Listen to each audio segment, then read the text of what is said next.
There exists a particular kind of sensitivity that does not announce itself loudly, yet reshapes the inner life of the one who carries it. It moves quietly through crowded rooms, listens beneath spoken language, and feels the emotional weather before it breaks. In Jungian terms, this sensitivity is not weakness, but a heightened permeability of the psyche, an openness to the collective field that others barely register. For many women, this openness has long been misnamed as fragility or excess feeling, something to be corrected rather than understood. Yet within this sensitivity lives an intelligence older than logic, an instinctual wisdom that senses meaning where words fall short. The tragedy is not the gift itself, but the lack of guidance for those born with it. In its untrained state, this sensitivity becomes a burden. The empath absorbs what was never hers to carry, confuses intuition with obligation, and mistakes emotional labor for love. She moves through life with the unspoken belief that harmony is her responsibility, that pain must be softened wherever it appears, even at the cost of her own center. Jung would recognize this as a form of unconscious participation mystique, where the boundary between self and other remains undeveloped. The psyche, still fused with the emotional field of the environment, has not yet learned the art of differentiation. The result is exhaustion, confusion, and a quiet erosion of self-worth disguised as compassion. Yet Jung also understood that what begins as psychic vulnerability can mature into conscious perception. Sensitivity, when integrated rather than suppressed, becomes a refined instrument of awareness. The evolved empath does not feel less. She feels with clarity. She no longer drowns in the emotional tides of others because she has learned to stand on her own inner ground. This transformation does not occur through numbing, avoidance, or hardened boundaries. It unfolds through a deepening relationship with the inner world, through individuation, through the slow and courageous reclamation of psychological sovereignty. The journey begins with recognition. There is a moment, often born of quiet despair, when the empath senses that something is wrong with the way she has been living her gift. She notices that her moods shift without clear cause, that crowded spaces leave her hollow, that certain conversations linger like bruises long after they end. What she once believed were personal flaws begin to reveal themselves as unfiltered absorption. Jung called this psychic contagion, the unconscious transmission of emotional content from one psyche to another. Most people live unaware of this process, but the empath feels it intimately, in the body, in the nervous system, in the subtle tightening of the chest or the sudden weight behind the eyes, for women in particular. This awareness is complicated by cultural conditioning. Empathy has been praised in them while boundaries have been discouraged. Sensitivity has been romanticized, but discernment has been withheld. The result is a generation of emotionally intelligent women who were never taught that compassion does not require self-erasure. Jung's work offers a corrective here. Individuation, the process of becoming oneself, demands separation from the collective expectations that define worth through service alone. The empath's task is not to abandon her sensitivity, but to reclaim authorship over it. At this early stage of transformation, the inner world begins to shift. The empath starts to sense that her emotional life is not a chaotic storm, but a landscape that can be observed. She may not yet know how to navigate it, but something within her recognizes that awareness itself is power. This is the emergence of the observing ego, the part of consciousness capable of witnessing inner experience without being consumed by it. Jung saw this as a crucial threshold, where the psyche begins to loosen its unconscious identifications and step into reflective relationship with itself. This shift often arrives quietly. There is no dramatic awakening, no sudden mastery. Instead, there's a growing curiosity about what belongs to whom. A subtle question begins to arise beneath emotional reactions, asking whether the sadness, tension, or urgency truly originates within? This question alone marks the beginning of freedom.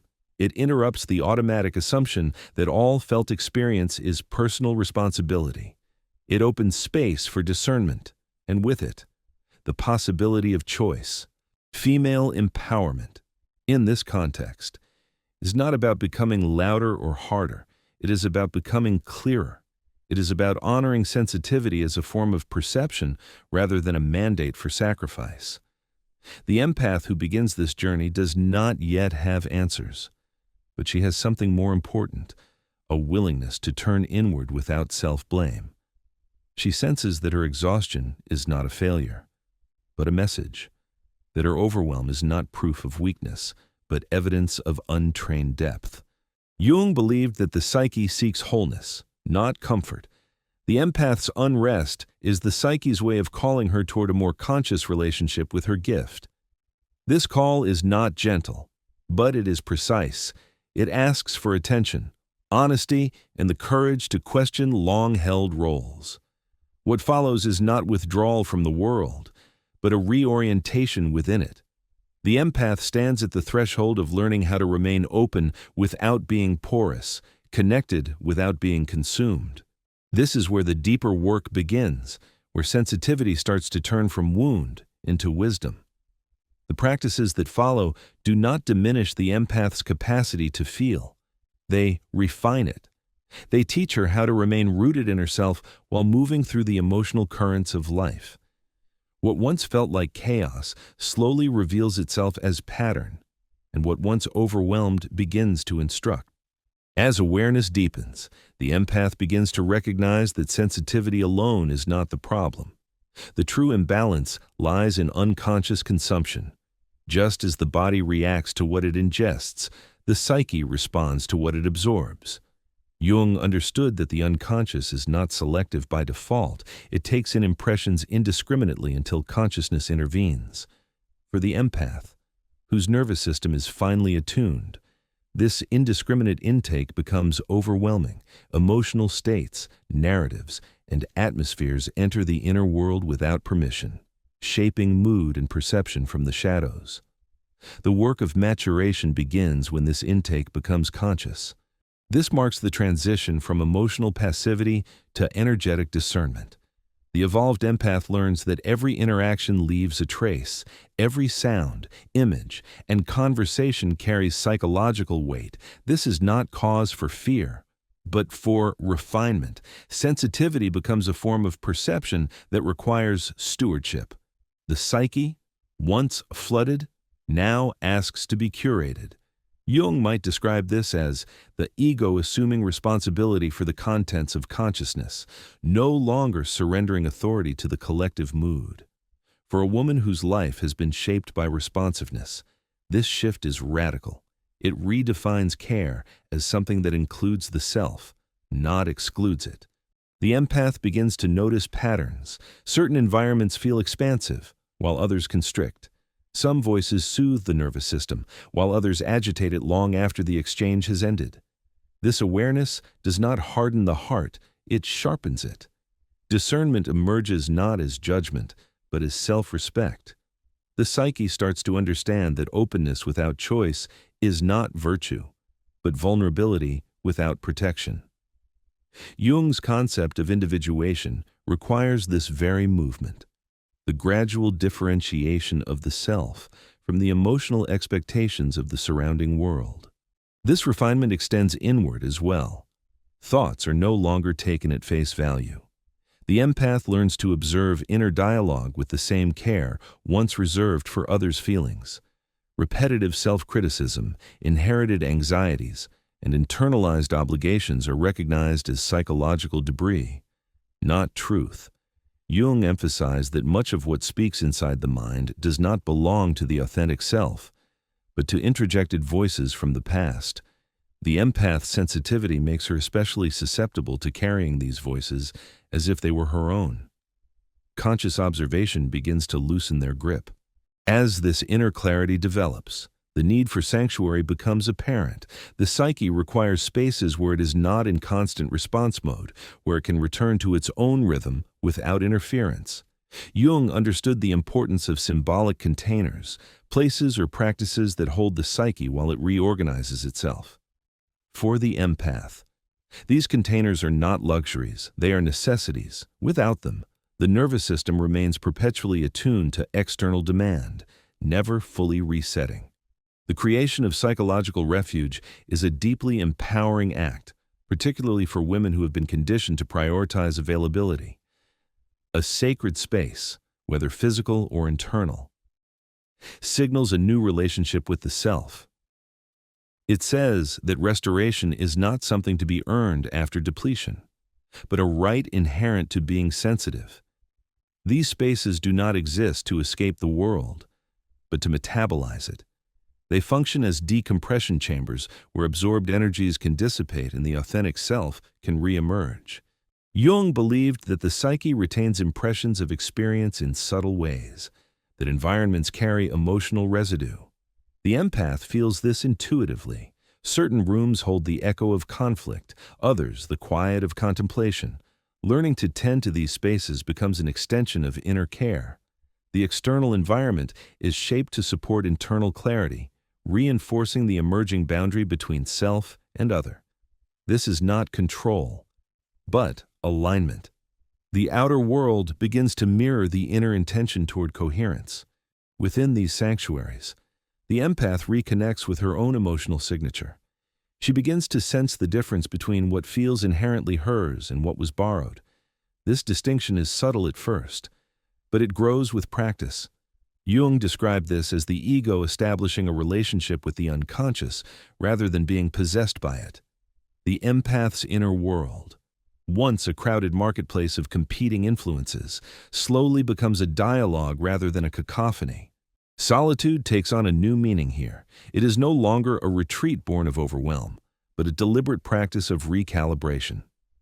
The empath learns that withdrawal can be conscious rather than defensive. Time alone becomes a way of restoring clarity, not a rejection of connection. This distinction is crucial. Avoidance leaves the psyche reactive, still shaped by what it fears. Conscious solitude, by contrast, strengthens the capacity for presence. It allows the empath to return to the world from a place of fullness rather than depletion. Nature often becomes a silent ally in this process. Its rhythms are steady, its energies less entangled with human projection. Jung saw nature as a mirror of the unconscious, offering symbolic guidance without demand. For the empath, time in natural settings gently disentangles the psyche from collective emotion. The nervous system remembers a slower tempo, a more ancient order. This remembering is not sentimental. It is regulatory. It brings the empath back into her body, back into herself. As these practices take root, the empath begins to sense an internal authority emerging. She no longer defines herself solely through response. There is a growing trust in her own perceptions, a quiet confidence that does not seek validation. Sensitivity starts to feel less like exposure and more like attunement. The psyche is learning how to open and close, how to engage and withdraw, not in reaction, but in rhythm. This is the groundwork for deeper inner dialogue, where the unconscious itself begins to speak with greater clarity, with greater inner stability. The empath becomes capable of a more sophisticated relationship with her own unconscious life. Jung insisted that individuation requires dialogue, not domination, between conscious awareness and the deeper layers of the psyche. For the sensitive individual, this dialogue is not optional. Emotions, intuitions, and impressions arrive with such force that without conscious engagement, they overwhelm. The evolved empath learns to meet this inner flow with curiosity rather than confusion, transforming passive absorption into active understanding. This inner dialogue begins with the cultivation of an observing presence, a psychological stance that witnesses experience without immediately identifying with it. This observer is not detached or cold. It is compassionate, steady, and discerning through it. The empath starts to recognize that not every emotion requires action, and not every feeling is a directive. Jung viewed this capacity as essential for psychological maturity, allowing the ego to relate to unconscious content without being overtaken by it. For the empath, this marks a profound shift from emotional reactivity to emotional literacy. Within this space of observation, questions arise naturally. The empath begins to inquire into the origins of her feelings, gently asking what belongs to her and what may have been absorbed from the surrounding field. This inquiry is not analytical in the rigid sense, but intuitive and embodied. It listens for resonance rather than logic. Over time, patterns reveal themselves. Certain emotional tones appear consistently after specific interactions. Some anxieties dissolve in solitude, revealing their borrowed nature. What once felt like an unmanageable inner storm begins to show structure and meaning. Jung understood that much of what disturbs the conscious mind is unconscious material seeking recognition. For empaths, this material often includes both personal shadow and collective emotion. The task is not to purge these contents, but to relate to them consciously. The empath learns to acknowledge absorbed sadness or tension without taking ownership of it, to let it pass through awareness like weather rather than lodging as identity.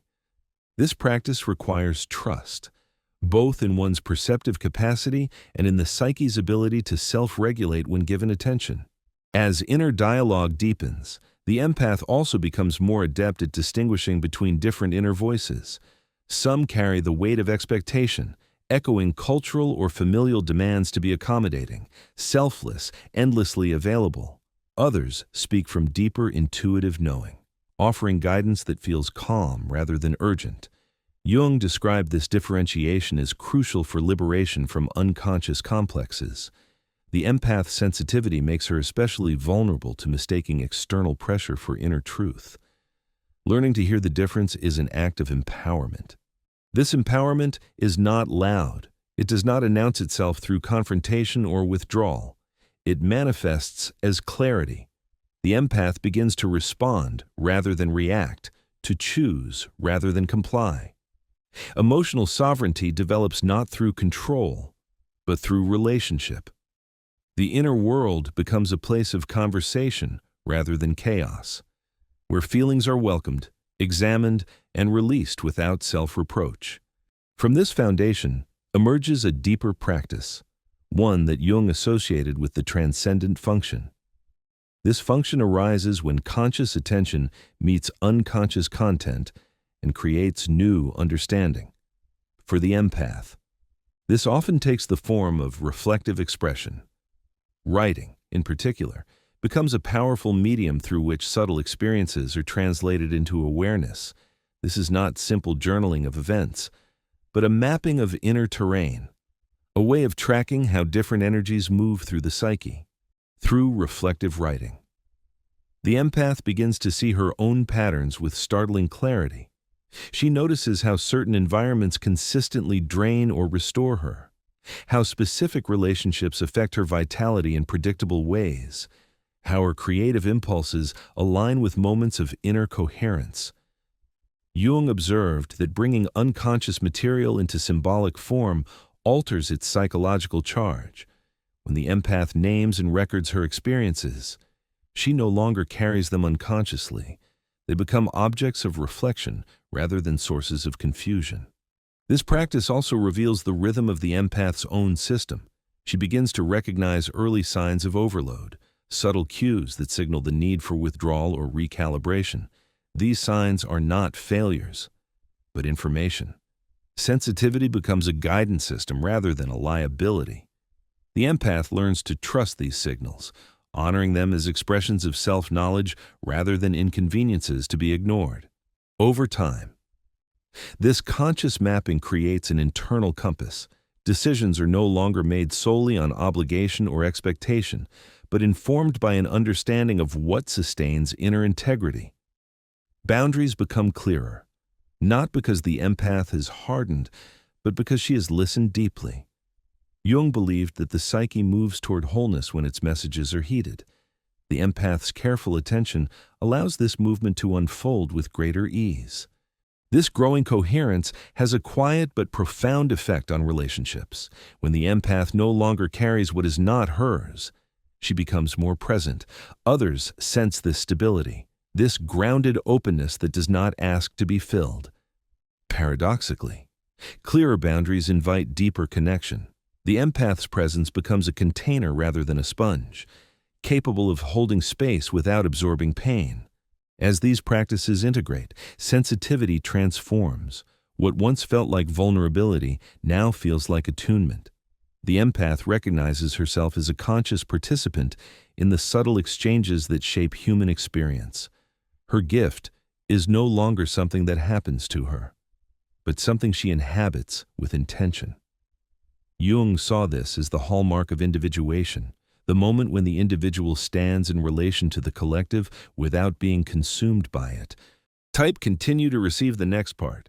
As individuation deepens, the empath enters a quieter, more integrated phase of transformation. The intensity that once defined her inner life softens, not because sensitivity has diminished, but because it has found its rightful place within a coherent self. Jung described this stage as the psyche's movement toward wholeness, where previously fragmented aspects of identity come into relationship rather than competition. The empath no longer experiences her depth as an affliction. It becomes an orientation, a way of perceiving that as grounded, deliberate, and calm. This maturity carries a subtle loneliness, one Jung considered both inevitable and meaningful. The empath's way of inhabiting the world does not align easily with surface-level living. She sees beneath appearances, senses unspoken tensions, and feels the emotional undercurrents others overlook or avoid. This can create a quiet distance, not born of superiority, but of difference. Yet this distance is no longer painful, it becomes spacious within it. The empath discovers that her sensitivity connects her to a deeper layer of humanity, one not defined by constant exchange but by shared presence. Female empowerment at this stage takes on a refined quality. It is no longer reactive, no longer shaped by the need to prove resilience or worth. It is embodied. The empath trusts her rhythms, honors her limits, and understands that rest is not retreat but renewal. She no longer confuses availability with love or endurance with strength. Her self-worth is no longer negotiated through sacrifice. Jung would recognize this as the integration of the feminine principle, not as submission, but as conscious relatedness to life's depths. With this integration comes a natural impulse toward service, though not in the self-effacing sense of earlier years. The empath's presence itself becomes restorative. She listens without absorbing, witnesses without losing herself. In doing so, she offers others something rare, a space where emotion can be felt without being amplified, where understanding does not require rescue. This form of service is quiet, but it is profound. It arises not from obligation, but from overflow. The empath also begins to recognize the symbolic dimension of her experiences. Jung taught that the psyche communicates through image, pattern, and metaphor. The empath's sensitivity grants her access to this symbolic language, allowing her to perceive meaning where others see randomness. This insight deepens her relationship with life, revealing coherence beneath apparent chaos. Challenges are no longer merely endured, but interpreted. Each emotional intensity becomes an invitation to understand rather than a threat to be managed. In this stage, sensitivity becomes a bridge rather than a burden. It connects inner and outer worlds, personal and collective realities. The empath understands that she cannot carry the world's pain, nor is she meant to. Her task is subtler, to remain open without being porous, to witness without absorbing, to care without self-abandonment. Jung believed that consciousness itself is transformative. By holding experience in awareness, the empath participates in the slow healing of the collective psyche. The journey that brought her here was not linear. It required repeated returns to self, countless moments of discernment, and the courage to disappoint expectations that no longer fit. Yet, through this process, the empath has learned something essential. Sensitivity is not the opposite of strength. When consciously engaged, it is strength in its most refined form. It allows for nuance, depth, and genuine connection without collapse. This understanding reshapes how the empath moves through the world. She no longer seeks environments or relationships that demand constant emotional labor. She chooses spaces that support coherence, conversations that honor reciprocity, and practices that sustain clarity. These choices are not defenses, they are affirmations. They reflect a life oriented toward wholeness rather than depletion. Jung wrote that individuation does not remove one from the world, but returns one to it more fully. The empath's path illustrates this truth. By learning to inhabit her sensitivity consciously, she becomes more engaged, not less. Her presence carries a quality of depth that invites others to slow down, to feel more honestly, to relate more authentically, without trying to heal. She heals by example. The ultimate lesson of the wise empath's journey is simple, though not easy. What once felt like a flaw was always a form of perception awaiting maturity. The suffering arose not from sensitivity itself, but from its unconscious expression. When brought into awareness, when shaped by discernment and self-respect, sensitivity becomes wisdom. It teaches the empath how to listen to the world without losing herself within it. This is the quiet power of conscious empathy. It does not demand recognition. It does not announce its value. It works through presence, through clarity, through the courage to remain open while standing firmly in one's own being. Jung understood that such individuals serve the collective not by blending into it, but by remaining distinct within it. The empath who completes this journey embodies that truth, offering a model of strength rooted in awareness rather than force.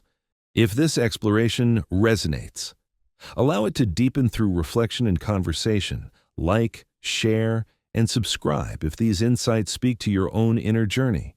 Leave a comment with your experiences, because each voice contributes to a larger understanding of what it means to live with depth and clarity in a world that often rushes past both.